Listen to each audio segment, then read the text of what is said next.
liaisons and committee reports, since this is a special meeting, we'll There's a probably one just shut off. go What's by up with those that? tonight, just in a matter of time. Oh, there it is. All right, we got a red dot. You all set, Twyla? Yes, we are. Okay. Yep. I think we're going to be right back. Could you please rise for the Pledge of Allegiance, please? I pledge allegiance to the flag of the United States of America and to the republic for which it stands, one nation, under God, indivisible, with liberty and justice for all. Roll call, please, Twyla. Yes. Counselor Robichaud? Here. Counselor La Rochelle? Here. Counselor Lunt? Here. Counselor Smith? Here. And Counselor Fellows will be on his way, I understand? Correct. Okay. And Counselor Miller and Moore? They're both absent tonight, excused. I'd like to entertain a motion for their absence. Make motion. I'll second. Okay, all those in favor? 4-0. It's been approved. Next item, please. Good news and recognition. Well, there you go. Any good news and recognition for anybody?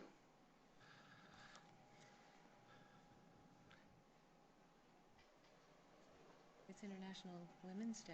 Yeah. That's good news. We can? Absolutely. Is that with me okay? Yeah, if we can do All that right. right now. Would you like to move into the Yeah. executive session at this moment? Why don't we Yep. actually move That'd into be the good. executive session? We can move right in there? Yeah, just need Let's take a motion. motion. So the order is per 1 MSRA 4056A, acquisition of real property or economic development. Make a motion? The motion? I'll second that. Yeah. And all those in favor? 4-0. Okay. We're going to go into a quick executive session, which will be only just a few minutes. Okay. So we would turn the camera off, and then we'll turn it back on. Okay. Good, good, good. Oops. Want to leave the door unlocked.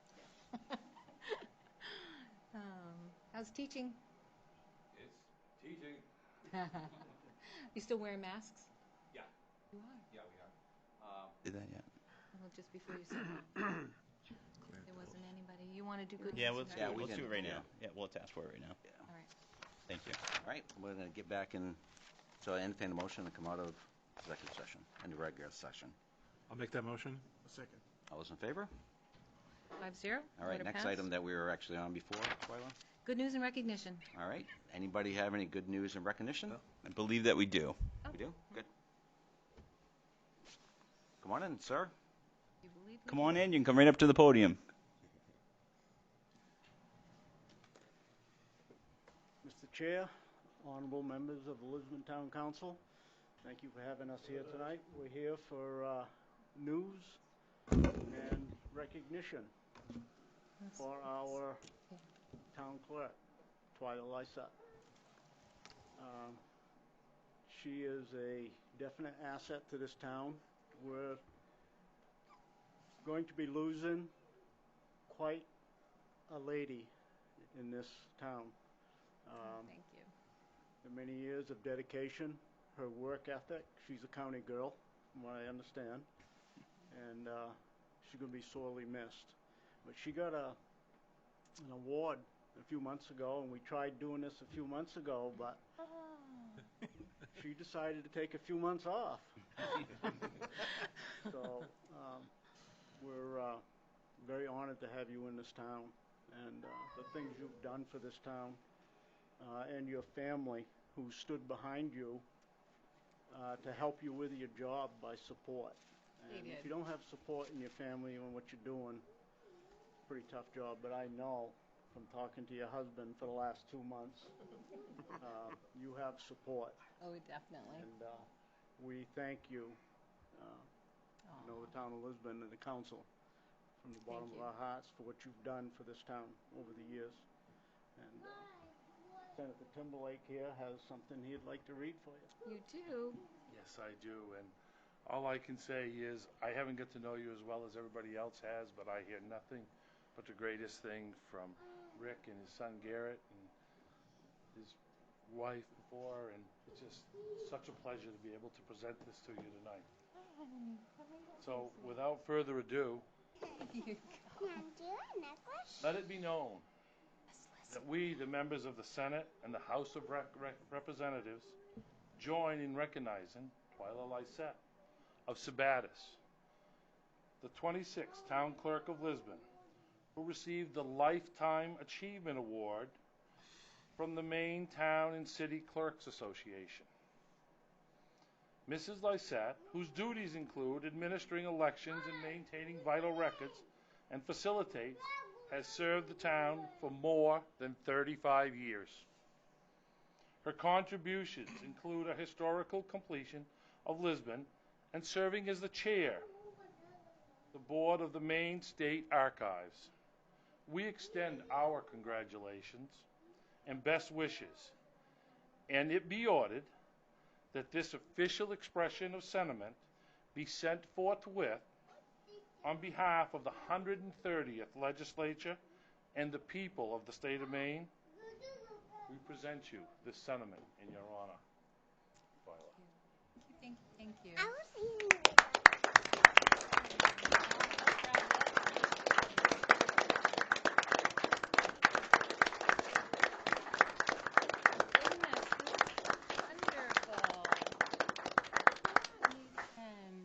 Isn't that just great?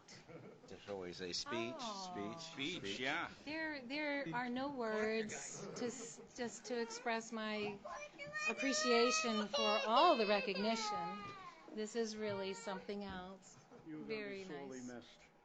Well, thank you very, very much. Very much. Our pleasure. Thank you for what you've done.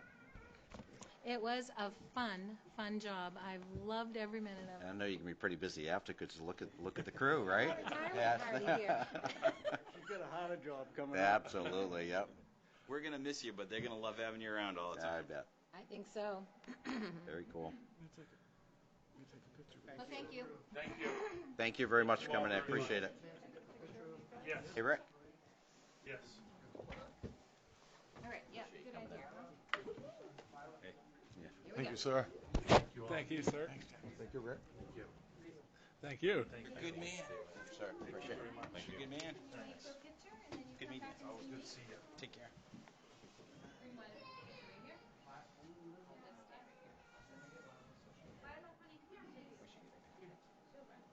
We'll be right back.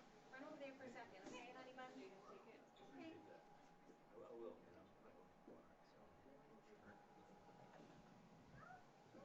Am I over-smiling? I think there's such a thing as over smiling. Thank you, thank you. All right. Very well deserved. What a surprise. Oh, my goodness. Very rare you at the end of receiving of that. Darn good news and recognition, so I have not ever seen something that big. very nice. It's big recognition. It's a big recognition. Are you going to be able to still take minutes, or? It's questionable. Never faulted us yet, so. Well, Are thank you all good? I am. Next item, please. There are no public hearings. It would be the audience participation and response for agenda items. Anybody in the audience want to speak on anything that's happening later in the meeting? I'll see you tomorrow. That's on the agenda. Seeing no movement, we'll move on. Okay, moving on. The consent agenda. Consent agenda items are considered routine and will be considered for adoption by one motion with no separate discussion unless this counselor requests an item be removed. Any counselor wishing to remove an item may do so now. And seeing none.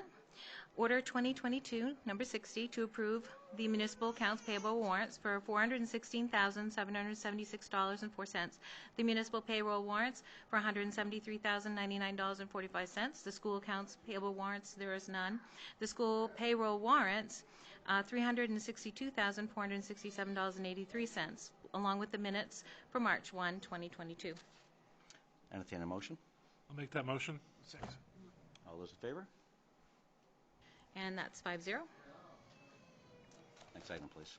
Under Council Orders, Resolutions, and Ordinances, Order 2022, number 61, the school budget presentation to the Council and the Finance Committee.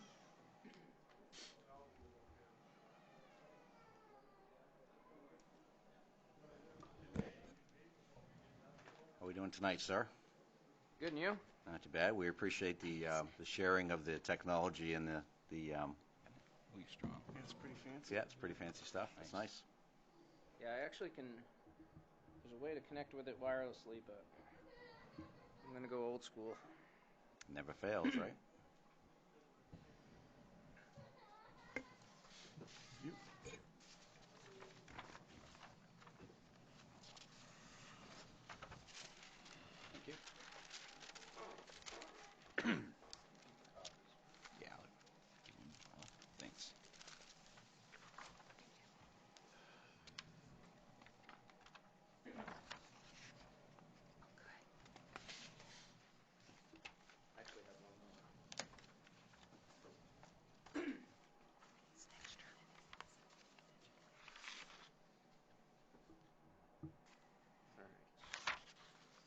So, good evening. Some of you I know were at the school committee presentation when I went through line by line.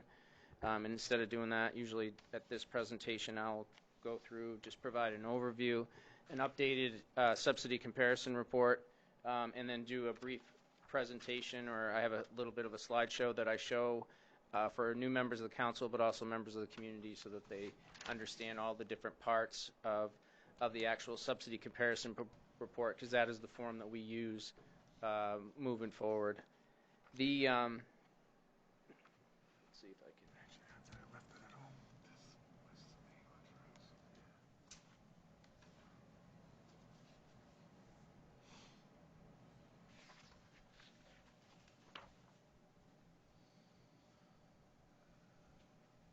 There we go. All right. So the proposed 2022-23 school budget currently, budget figures that I've shared with you this evening, they do have a number of remaining variables, which I talked about for those that have heard me do this multiple times, that can impact the budget both positively and negatively moving forward. There's still a lot of things out there that we're waiting to hear from, and that will have an impact on the actual budget. And generally, at this point, it's usually good or in the positive as far as reducing the local taxes, because that's the biggest thing, or what most people are concerned about right now, is what is the actual impact of this budget on our taxes. An overview of the financials is summarized by the subsidy comparison report that's dated February 10th, 2022. Each time we revise the form or have any changes in the budget, I always will make sure that whenever I speak, I talk about what that date is. This hasn't changed since I presented, but of course it's only been a couple of weeks, and like I said, there's still a lot of things that were left to discuss moving forward. As I just said, any of the changes are always put on that subsidy comparison sheet, and I'll go over that. As you can see from the budget summary reports, which are all the 50 pages or so that you received, the majority of the increases are in salaries and benefits alone. Our budget is driven, it's over 70-something% of our budget is actually salaries and benefits.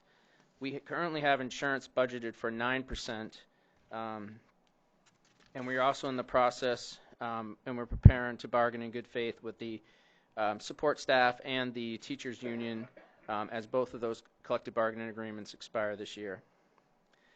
Other increases are a result of the need to increase budgeted amounts for supplies, contracted services, and insurance. Most supplies are anywhere between 10 and 20%, and I've outlined those in the different sheets, but it's something that's only been done once since I've been superintendent, so this is the second time in 14 years that we've actually increased those supply lines. But as far as like maintenance for the vehicles and stuff, those prices have all gone up significantly over the last 2 years. As I will share, there's still variables left, and that, as I said, more than likely will have a positive impact on the budget. And currently, this proposal has an increase on the local taxes of $347,875. And to be honest, for those that have been there, that's a number that's less than, usually I'm in the 600, 700, 800s at this point.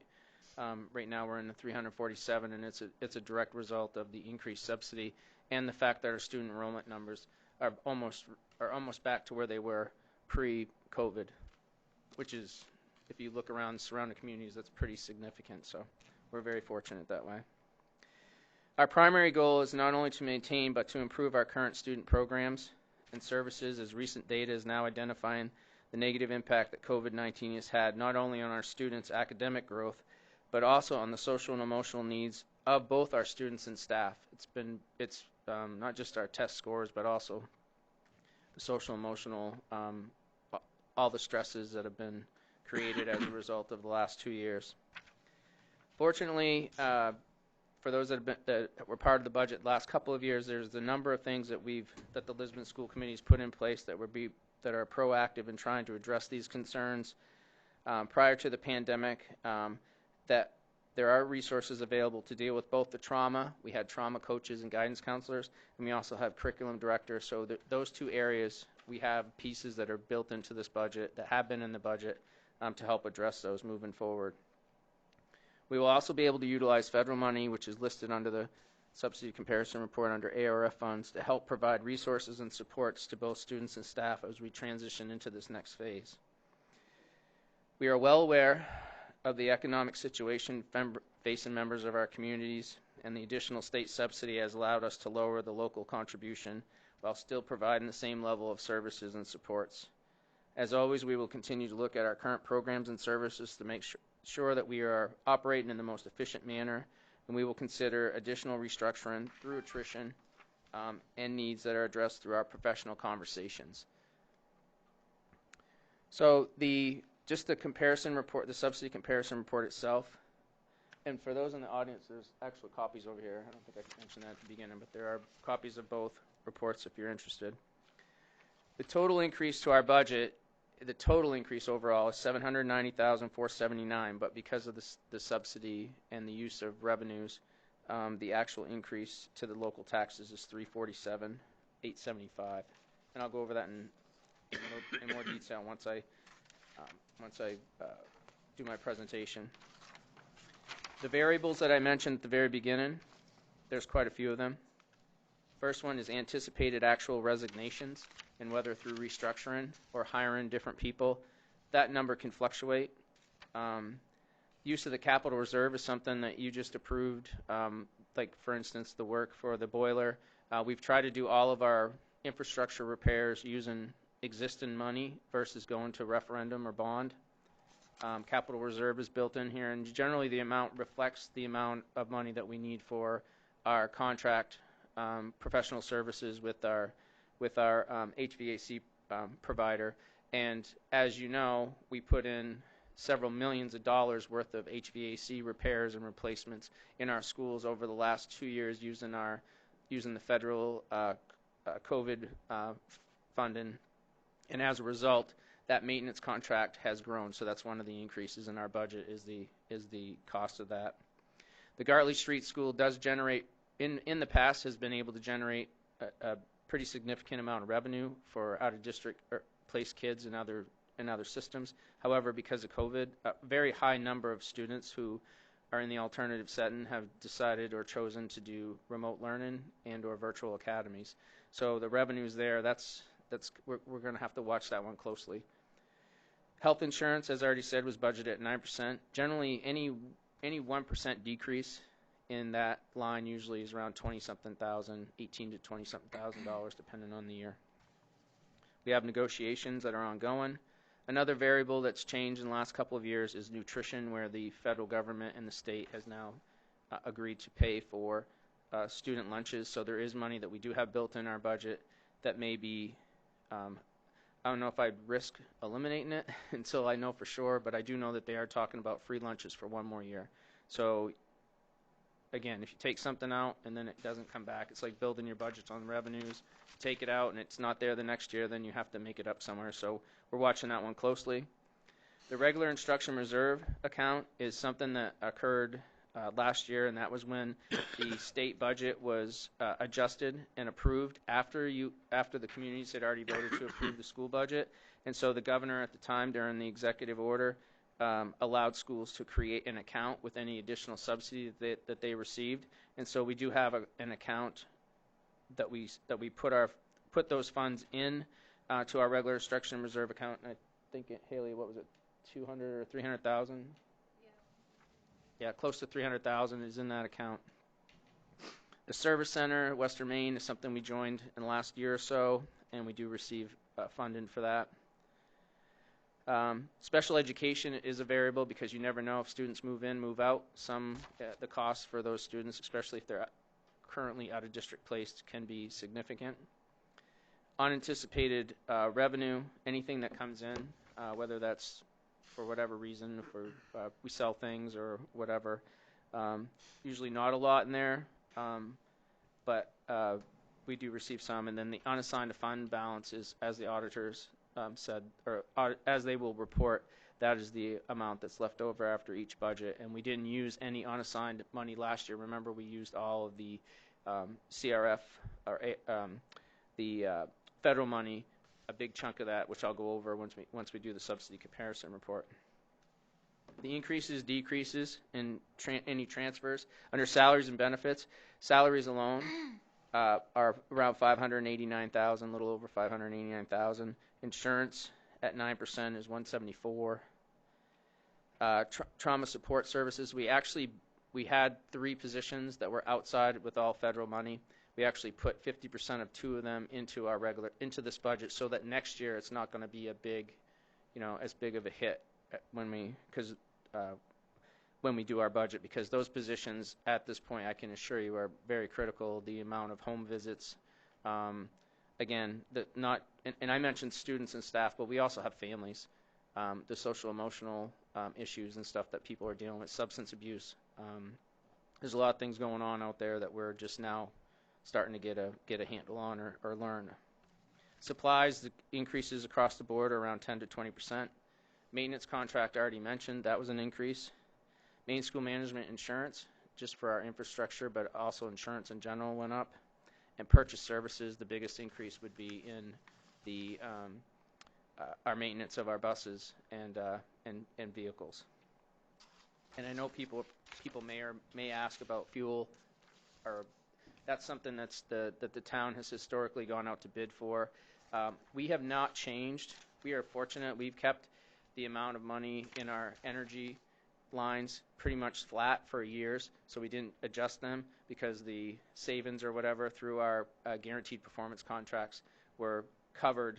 Usually the cost of our maintenance plans were covered with those additional funds. So I believe that there's will be enough regardless of what the bid goes out for, because when those were set, I believe we were actually we weren't in the same boat, but it was one about as half full as water as this. But so anyway, we were in the same type of position when we built those electric and gas and fuel bids, probably, I think it was 8 years ago or so. So I think we're still in good shape with that. So I know somebody may ask, what are you going to do about fuel and stuff? I think we have that covered. Looking at the presentation, and then if you want to look closely or just take out the subsidy comparison report, I want to go through and just point out all the different lines starting from the top to the bottom and try to explain these the best I can. It's a lot of numbers, a lot of words, but this form is the one that most people are concerned with, because at the very bottom it shows you exactly overall what those 50 pages of numbers result in as far as taxes.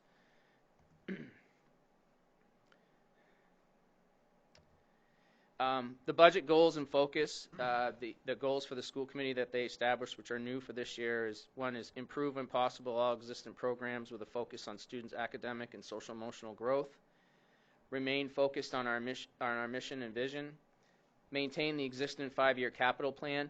And to be honest, the amount of money that we used, we were fortunate because we actually had a plan and we had things in place. So the amount of money the money that we used from the federal COVID relief funds, a lot of that went towards things that were on our capital plan. So we're actually well ahead of that. We're well ahead in technology, which is another area that I talked about with the school committee. The problem is that when you buy 100 of these, all 100 get old at the same time, and so then you have to replace them, and you don't have the hundreds of thousands of dollars available. So we do have there is an increase in the technology line, and that's nothing compared to what it's going to cost to keep these things going. With all the we went to almost 1-to-1 technology with our students, with devices for our students, and we've never been there, but we are now. The problem is that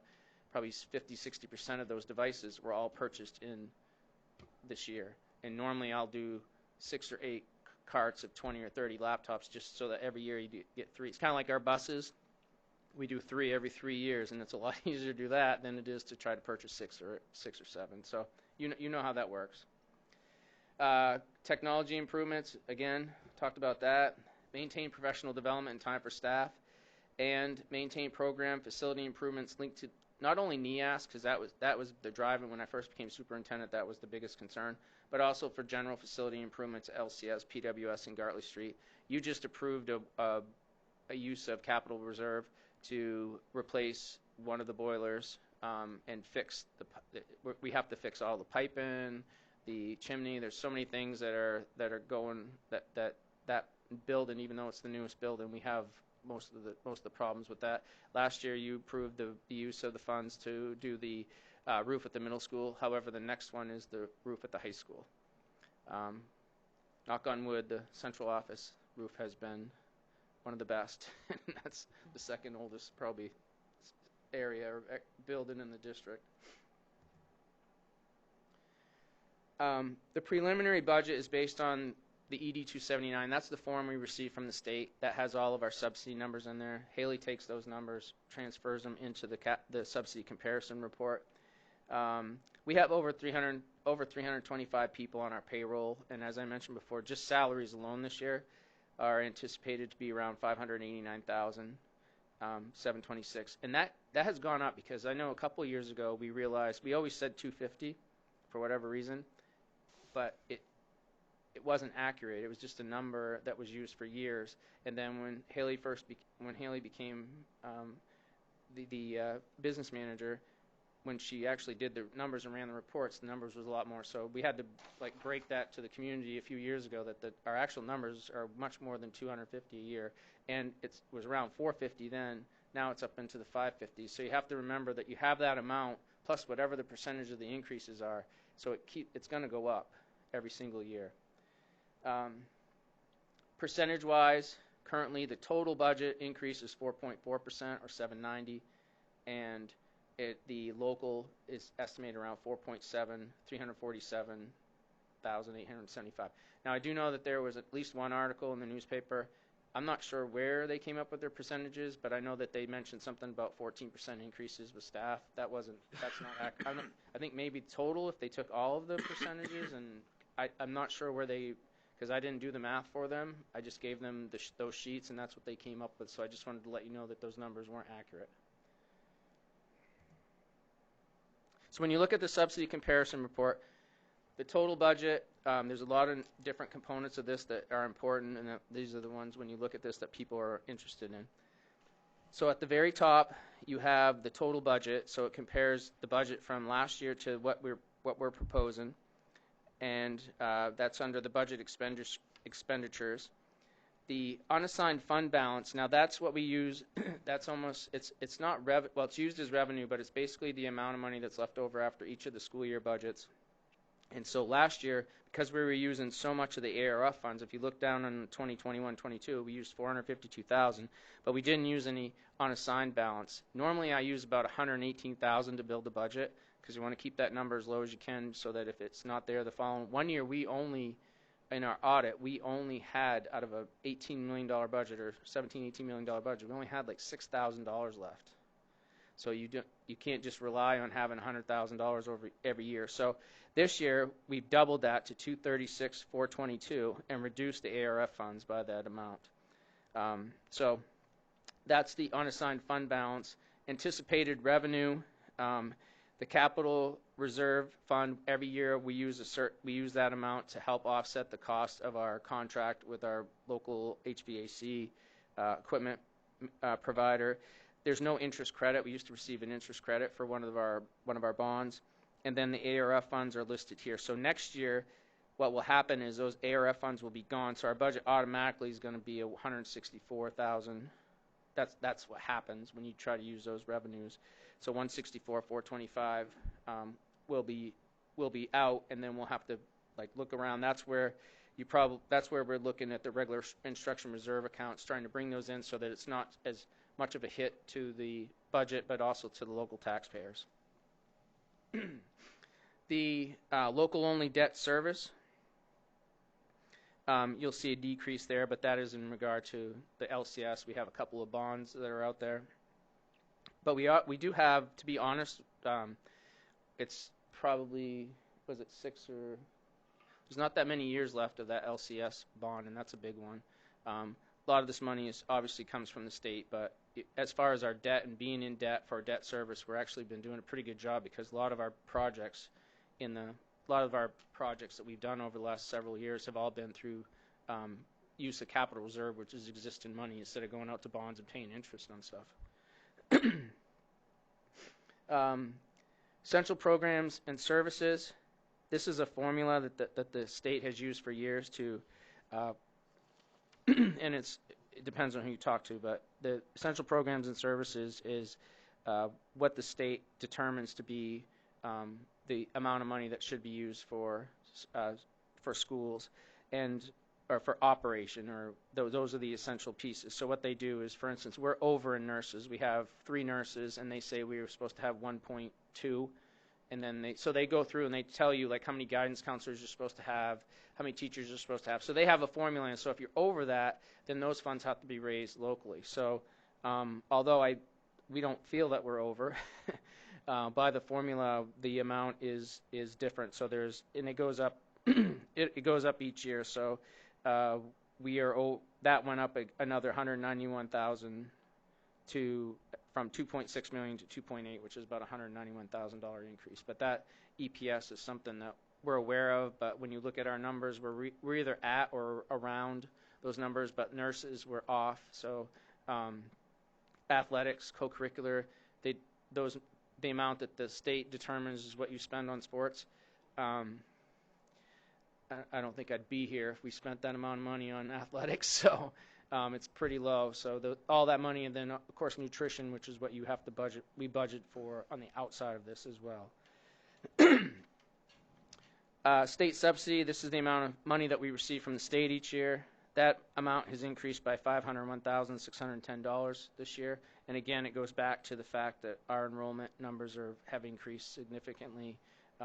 We were down probably 150 students, and now we're probably down just a little, around 50 or so compared to what we were COVID, and that's pretty good because I think there's been a lot of reports out there. There are 7,000 or 8,000 students in the state of Maine who are not enrolled in regular schools anymore, and they have a lot of virtual academies and online options. So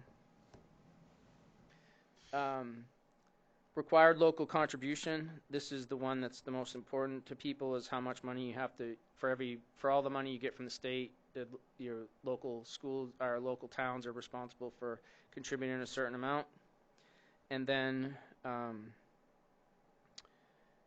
the last one is the total local funding. So at the very bottom, you'll see the 2 numbers that everyone wants to see are the total increase to taxes, which is the top number, the 347,875, and then the total increase to the budget, which is 794,79. So you guys set the mill rate, and I don't remember what it was last year. I think historically, has it been around like 550 or something like that, or 500? The mill rate is 1 mil is like the equivalent. 600,000. Oh, so it's 600. So this would be a little over, what, 0.6 of a mil. I've already talked about all the variables that I mentioned, and again, some of these things, for instance, insurance and stuff, any of those, that if insurance comes in, and I have to say we've been pretty fortunate, so I'm not going to like jinx us, but I think that there's probably going to be a year where we get hit with a full 9% or so. Just because of the number of people, the health-related issues that we've had, the number of sick days, etc. So anyway, that is pretty much summarizes. It's not as detailed as my first presentation. I went through each of the pages. You're more than welcome to.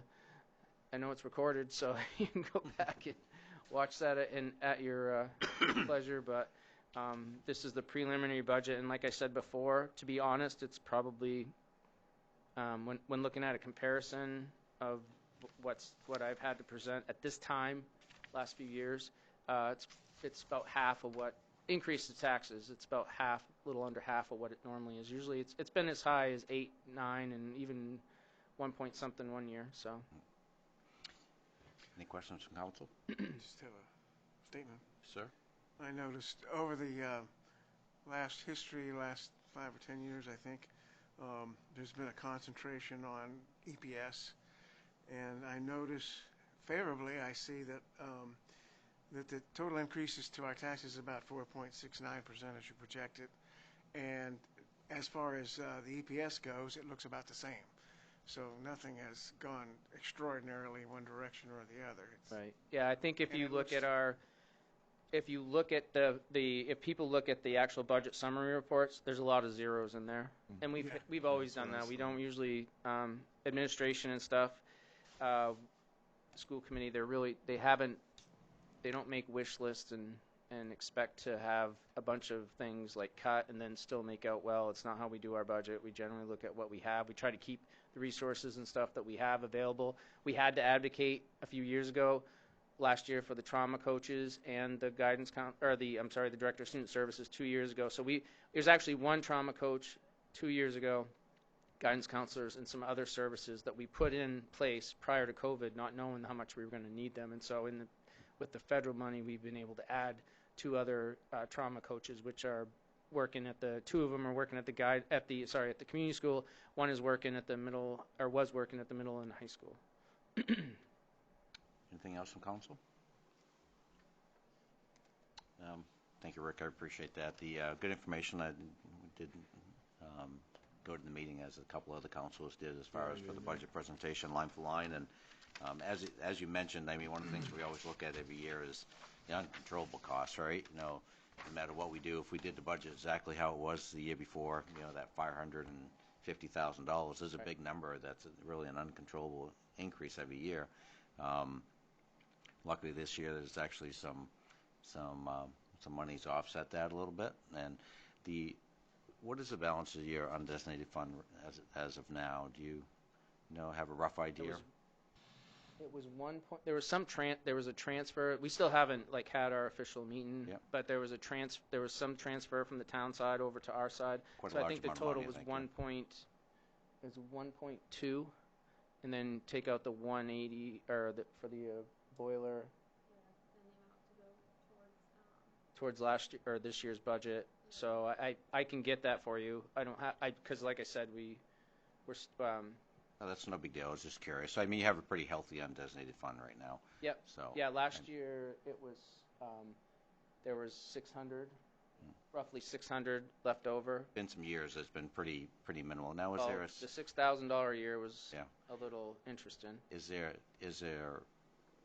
a minimum that you actually should keep in there? I mean, I know as a community We've heard we different. Yeah, we've heard. It all depends on who you ask.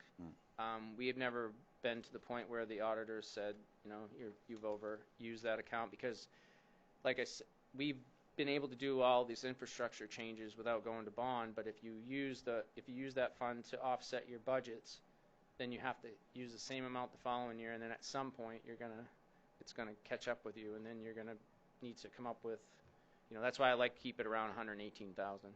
So the idea of bringing down that 550 number that we talked about, there was a couple of different sources. One was you use some of your undesignated funds and also use some of the federal CARES. I mean, I guess there's a lot of different labels to it. There's ESSER 1, 2, 3, CRF. There's more acronyms for Yep. federal money right now, and That's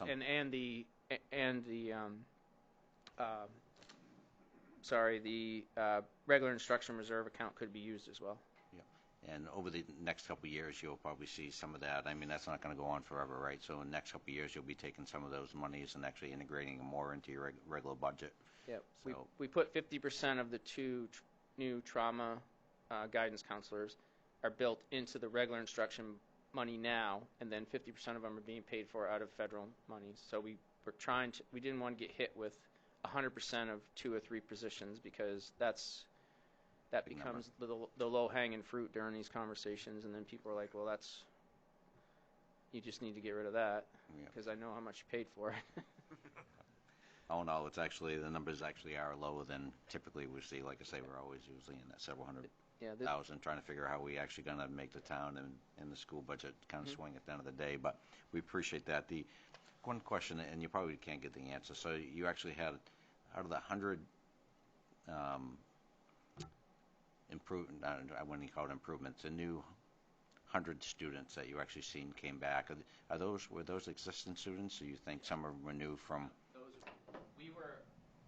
We were down 100. We were down last year. We were down about 150 students, and so since then we've gained 100 back. They were existing students, prior students. Well, we have a lot of students moving in too. We have a lot of Actually, if I was accepting superintendent agreements, I probably could have added, because when we were the only ones in school last year, full time, I could have had half of the surrounding communities come here. I had to like stop allowing people to do the superintendent's agreements. But yes, we've seen most of those were existing students that have returned. Do you, have you, you don't, so you can't really quantify the idea of new people moving into the community over the last year? Because it seems like there's been a pretty, I mean. Well, we have had, yeah, we have. The one thing that I've never mentioned that's changed since I became superintendent and that I've been here is the fact that the free and reduced lunch rate is a pretty telling sign of what the community's done. And we were talking about this last night. Our free and reduced lunch rate when I first came here, like 20 years ago, was around 55, 56%. It's 40-something% now. So that's based I mean, on if the, you're probably buying property, but I know that we've hired new teachers. They can't find a rental property in town because they're either being bought, flipped, or sold. I mean, just going by LCS, all those houses. I mean, those weren't there. Yeah. So, and then Kelly, Yeah, I was just wondering Yeah. this, because we always talk about the idea of, we all want new residential in town, but the idea of just, can we do our services? Do we have the services that provide what needs to come in? And it doesn't sound like there's been a huge, overwhelming. No, we have a few influx. classes that are around that are getting close to 100 or over 100, and then when you start getting up into that range, especially with COVID, 25 to 30 kids in a class is a lot. So that's one of the things that what we're looking at through whether attrition restructuring is that if we have money available, we have federal money, we may hire a teacher to help cover, like especially the younger grades, the articulation where they haven't been able to like physically see, like teachers haven't been able to see how kids speak. I mean, tomorrow will be huge. We have third graders who have never been to school at all without having to wear a mask, and tomorrow will be the first day that they can have The option, yep. And so you have your kindergarten, your pre-K, and your first graders who literally have never, who are trying to get speech services with wearing a mask.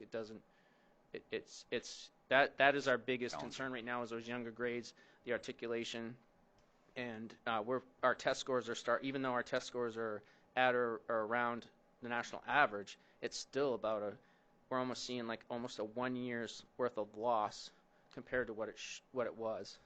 And that's the gap that everybody is starting to talk about now. So we have the positions in place, we have the resources, the support services in place. We had them in place prior to. Now we're going to be able to really use them. Like our curriculum director has spent most of her time working on contact tracing for 2 years. Yeah, it's been overwhelming. I mean, now, if you were to get up to full, so if another 50 students, you'd be at pretty much what your traditional rate would be. I mean, we're around 1250, and we were actually growing before COVID. We were actually one of the few communities around that were growing, but it was because of the available land and housing market, which is one of the hottest or one of the most sought after around. So so if you were to get to that 50 student back to that level, you have the services in place to be able to take care of those at this point? I mean, it all depends on where they fall. We could handle like say 50 kids in certain grades, Right. but then there are other grades. Those 50 kids would then make it into 100. You know, they wouldn't all fit in one grade, but it all depends on how they. And you Hope can't they're predict staggered that. correctly, right? They'd have to be perfectly staggered to make it work. But yeah, we would, and then we would then have. I mean, that would generate more revenue. You're talking what we receive from the state. That would generate enough revenue to add positions. Yeah, nice. So we should be in pretty good spot.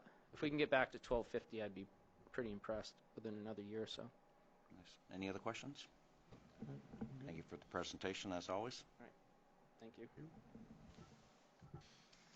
And it sounds like the schedule is pretty much set, so pretty much everything's in motion now as far as for the budget process. Next time we will see you is actually more the final meeting. Yeah, because the school committee will approve it, and then whatever the number is, and if there's any changes, you'll see it during our regular meetings and our workshops, and then and insurance, for whatever reason, always comes in like the day before we go. Yeah. So. We plan to do the public hearing here, as we did last year, or That is scheduled here. Yeah, okay. In years past, we've actually had bigger venues, but we've realized There that we hasn't don't been a need, lot of people. we don't need a big space, so. Have a big Yeah. It's May 10th. We did it at LCS. Next item, Twyla. Other business, council committee reports. The school is the first. Actually, tonight being a special meeting, we're going to probably waive those until our Sure. next meeting next Oh, week. I got something. Okay. Oh, you do? Okay. I asked the group before you were here, I that's went to all. the water department. There you go. Don, would you actually No, get I us just- updated on water? There's just one item that I thought might be of interest to the people. I know I've heard it over and over and over again, is what about corrosion control? And they finally, I think either yesterday or today, got the tanks they needed in to do it. Now the only need is to install pumps and install tanks and do all that stuff. I couldn't pin them down, but they're telling me early summer. So that's a lot of people, or several people, concerned about corrosion in the public water system. So Good update. Thank you, Don. Next item. Town manager's report.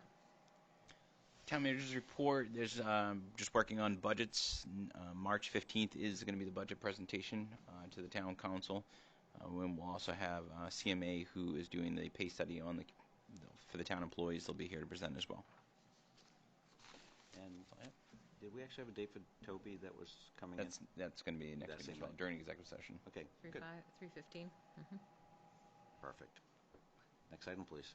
The Maine Blues Festival. Kevin Kimball is here. Thank you for your patience, Kevin. Come on up. That's quite all right. Thanks for squeezing us in.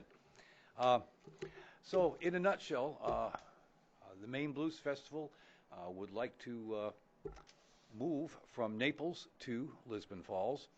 We are a 15-year-old enterprise, have been successful all along, but now it's time for a move, and we're looking for a community that has a sense of community, is structured such that we can have something that is pedestrian-friendly, family-friendly, and we think that Lisbon Falls is going to be a good fit.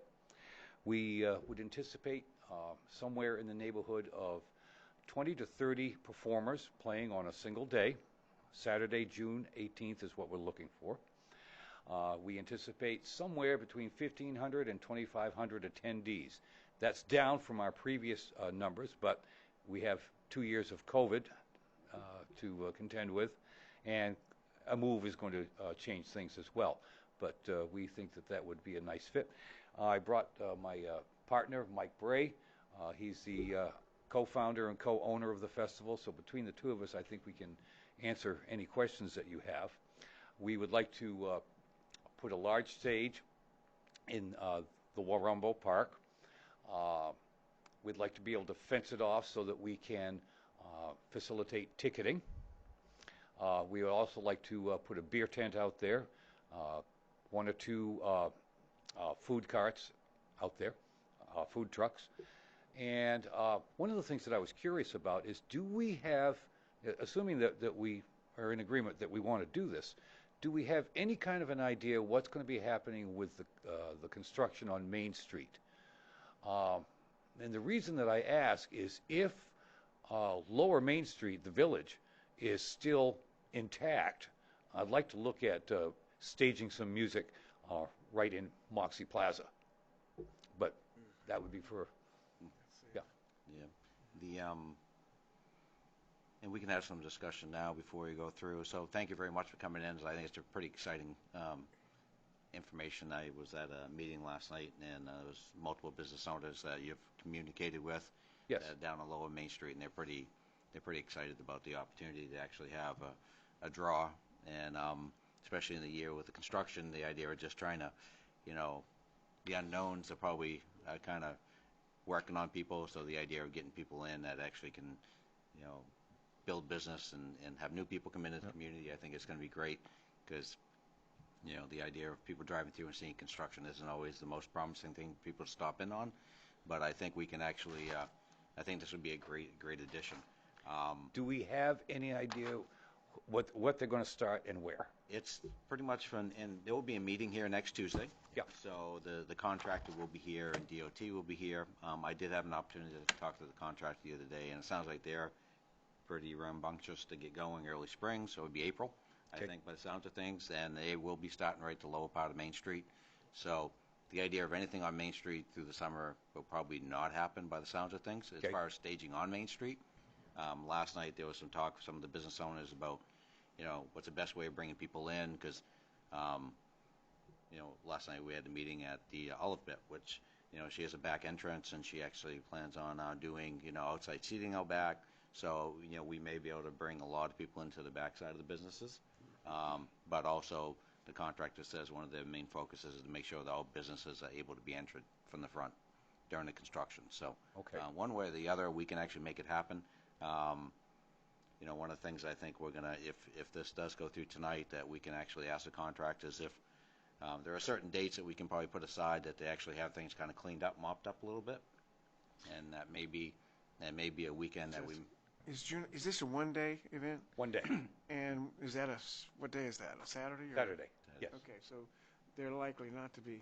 Potentially, I mean, I think contract. It's a better day to clear that. Exactly. I think a project this big, I think you'd be surprised not to see people at some function doing work throughout the week, especially if we have bad weather and the weekend has nice weather, I think you'll find that they'll do it. But I mean, if we actually, I know it's written into the contract that the Moxie weekend is a weekend that they need to actually not be doing any construction. So I assume that we can actually ask about that particular time. So again, once we actually make a decision as council, we can kind of move forward with that.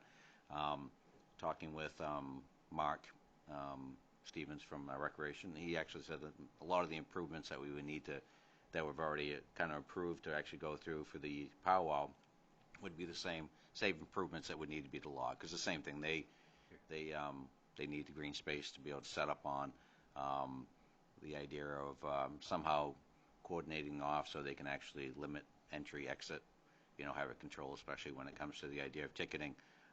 Those same things actually are going to work for the powwow also. So it's not something we're going over and beyond, do something different. It's just something we have to do a little bit earlier to make sure it's set up and be prepared. Well, okay, so if you agree that if we reach an agreement that, yeah, you'd like to have the Maine Blues Festival here in town, there are a couple other things that we need to look at in terms of the fencing. Can we get some storm fencing from the town? Yeah, that's something that I think that you'll be able to work with. I asked Mark today if it'd be all right if I threw his name out there, because he actually does help coordinate a lot of stuff down there. So okay. What we would need to do is actually get you set up with direct connection with Mark, so we can actually work on the logistics of it. I know we've Positive Change have actually used some of the storm fencing for the beer garden when down MoxieCon. So I know it's pretty easily used as something that's pretty hard to destroy. Sure. So I think that it may be a possibility. It's just a matter of I don't think as a council we actually have the ability to to know what they have or guarantee that. But I think it could be looked We into. can approach that. All right. One other thing though, this could be the elephant in the room, so let's get it out now. Noise. All right. We intend to go into the evening. And so that's going to be past 9 o'clock, and we do have a noise ordinance in this town. So we're going to have to look at some type of a variance. Yep. Mark, you want to come up to the podium? That was discussed while you were in executive session. I looked it up in the ordinance, and there is an exemption for a permitted or licensed event for a variance. Yep. It would be part of the approval process. Awesome, thank you. Appreciate that, sir. I'd like to speak on, so I've gone to these festivals in Naples, and they're very well organized, trouble-free, the 3 or 4 times I've been there. You can check with the police department there. Very friendly. The multiple venues, I'd really like to see that happen, because that will help all the businesses, and that's what will help it grow every year. So, not just have one venue down at the Rumbo, but if you can we can figure out how to put one behind Frank's, how to put one in different locations. Oh, that's right? exactly what we're looking at. Okay. That is exactly what we're looking at. Because We're looking at putting that works well. the main stage will be out at Warumbo. Right. The way we've sketched it out is during that period of time, during the day, that's going to be booming. That's going to have pro sound out there, and it's going to thunder. We would like to shut that one down probably around 9 o'clock and immediately start the All-Star Jam, which has always been the big event on Saturday nights with the Maine Blues. We'd do that at the railroad. Meanwhile, throughout the day, we would have acts performing at Frank's, Olive Pit. I haven't talked to Flux yet, but I'm sure that they would want to jump in on this one. Sure. Yeah, and we'd have a variety of electric and acoustic acts. So it would involve, like I say, somewhere in the neighborhood of about 24 individual music acts on a single day. So yeah, we'd have to take a look at the noise ordinance, and because if we do, I know Frank's is going to want to continue on past 9 o'clock. I'm pretty sure Olive Pit that they're talking about having outside entertainment, and I know they're going to want to go past 9 o'clock. So again, that's why we have to look at getting a variance on that. So I guess my next question is, if we're in agreement, what do we need to do? What do you need from us? I think it's and again, it's not an unknown because you've done this many times in the past, but I think it's going to be, if we as a council give support moving forward, I think it'd be your due diligence to work with Mark to actually just kind of come up with what your plan will be, what you need. I mean, Yep. The logistics of it, I'm trying to figure out in a sense where in Naples, would you actually park? I mean, were there off-site parking and busing or Well, what? Well, we used to do it at the high school, yeah? Need an No, application too. Yep. the Legion, yeah. Was our biggest Yeah. parking area. We had buses that Yeah. brought people in. So you may need an alternate site for parking and to bring Right, people so- in. So that's So maybe the high just- school? Yep. I don't know if the school will be out at that point, I would think, yes? Yep. I know So- some people got some big parking spots too. So yeah, Yeah, close, I know a few of those guys too, yeah. I'm sure it can happen. We'd like to rent one of the school buses to do a shuttle. Would like to do that. To keep people off the roads. Yeah. That's one of the ways that we keep it safe is. Yeah. Now, is that what you actually did in Naples? Was it actually the school bus? Was it actually Yep. the school system that you actually rented a bus and bus driver with? Yeah, Lake Region. Yeah. Oh, The transport. gypsum mill is fairly close to that. I mean, Say they again? could walk right up the railroad tracks to gypsum mill. Yeah. I mean, really, they could walk right up the railroad tracks right to the railroad. Yeah, yeah. In a You don't sense. need a bus. Yeah. Yeah. But yeah, so I mean, I think there's some stuff to work out, but I think that's beyond maybe the council's approach. It'd be more the idea. The council, two things tonight would have to just make a motion, vote the idea, or accepting the idea, and then we would actually have to just work on make sure that we give the interim town manager the tools he needs to actually kind of make it work with Mark and the improvements. That's kind of what I'm waiting for, because before I make an official public announcement, Yeah. put it in the paper and all that, so. I'll make a motion. Second that. Okay, all those in favor of approving? Opinion? 5-0. And then I think next item will go ahead. Sorry. I don't mean to be the elephant in the Yeah. room, but I'll be that anyway. We're talking this year, correct? Correct. Okay. Going forward, that piece of property is uncertain at this moment. So maybe things could happen going forward there as well, but we Yeah. can't guarantee it yet. Yeah. I mean, all the Always have the presentations. gypsum, you always have the gypsum Yeah, property yeah. if we have Yeah. to. Yeah. I mean, and all the plans I see, there's still over 3 acres of green Exactly, space. So yeah. we can, regardless of I don't what's know how there, 2,500 people fits in that 3 I acres, think it but works that, out whatever. really well in a sense, right? Very so congenial. either way, I think regardless what happens there, I think we can actually, Yeah. the people will just have to stay up. That's all. Yeah. Well, I just wanted to. It's all So good. your motion would be to host the Blues Festival this year in Lisbon, to work with the town? I believe That's that's, the way you want it worded? yes. Okay. And then also, Ryan, do you actually, with that, do you actually want the second motion to actually have you work with Public Works and Mark to actually make sure, it's pretty much the same thing we talked about with the powwow, we actually approved that, Right. that it's to make the improvements on any of the Yeah. land that actually needs, that's unsafe, and do you want us to make another motion on that? or you're Sure, all good? that sounds good. Let's make a motion on that. I'll make a Yep. motion. I'll second it. Okay, and that's for us to actually, What is the motion? it's, To have Ryan To work with, work with the Blues Festival. and, well, PBA. actually, and for Public Works and for Right, Mark, so to actually, there are some improvements that will need to be done.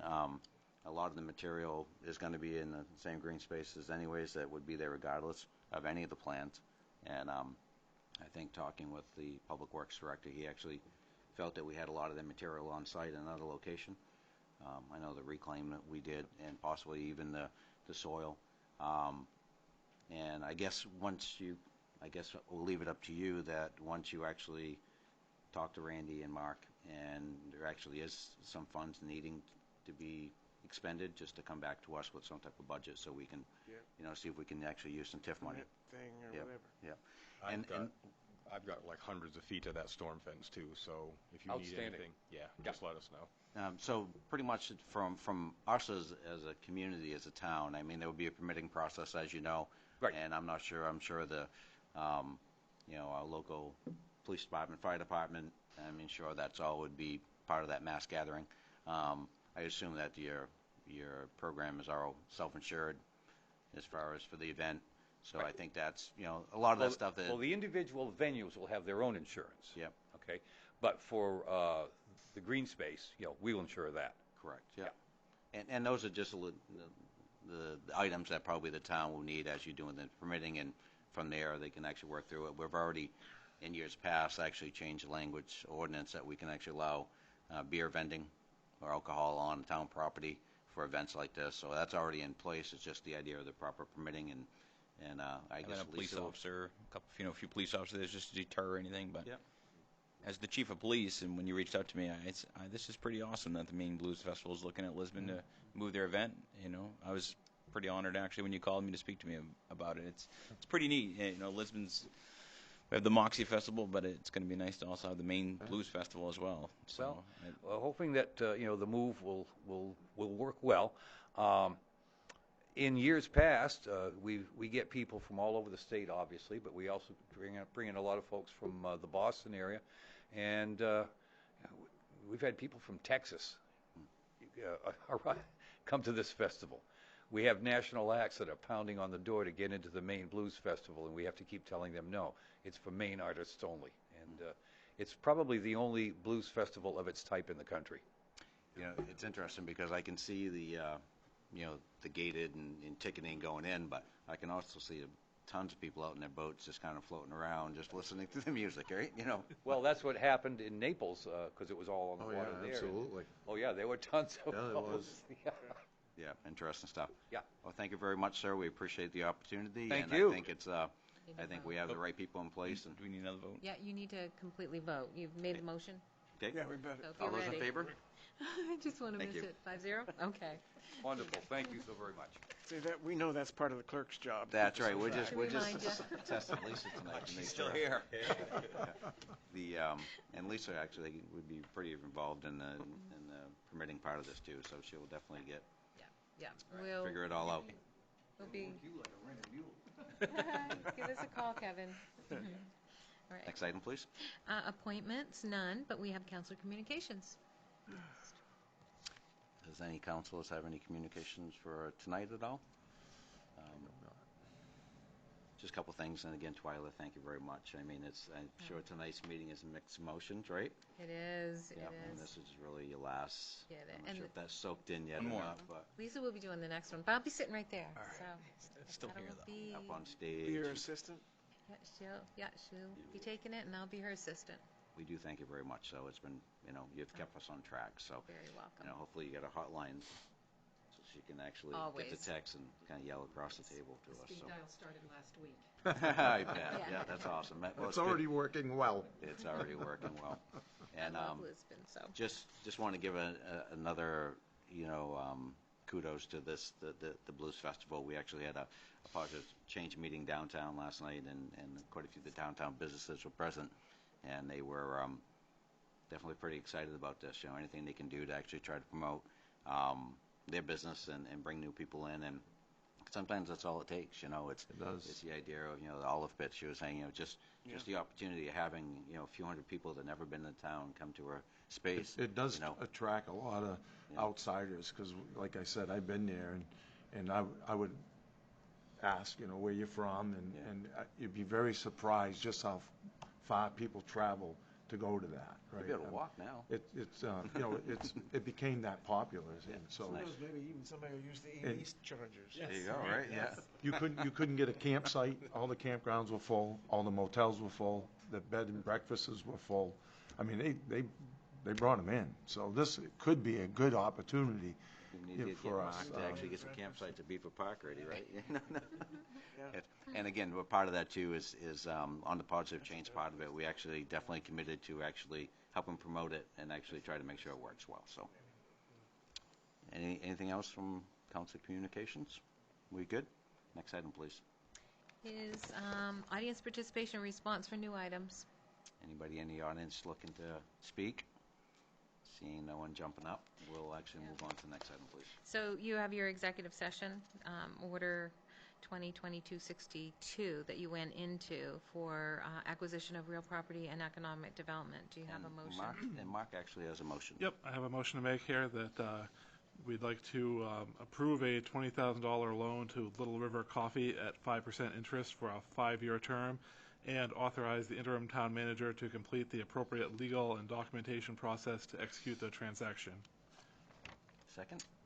Second. Oh, who made the motion? Oh, Mark did. Mark did. And then I seconded. Ray? Yep. Obasha. Okay. All those in favor? 5-0. Approved. Perfect. Next item, please. Order 2022-63 to adjourn. Motion. Second. All those in favor? And make sure that everybody got the signatures on the papers that Yes, I Ryan did. has in the other room, just to make sure, okay? Thank you. Done. Lisa's gonna have to figure that one out too, how to, I'll go rent it. Councilor Lunt, could I use your paper that you made for your motion? Pass that down. Is that okay? Yep. Do you need it back? Nope. Yeah. See, it's the second half of that last paragraph there, basically. Okay, yeah. I'll hand it back to Brett. Right. Yeah.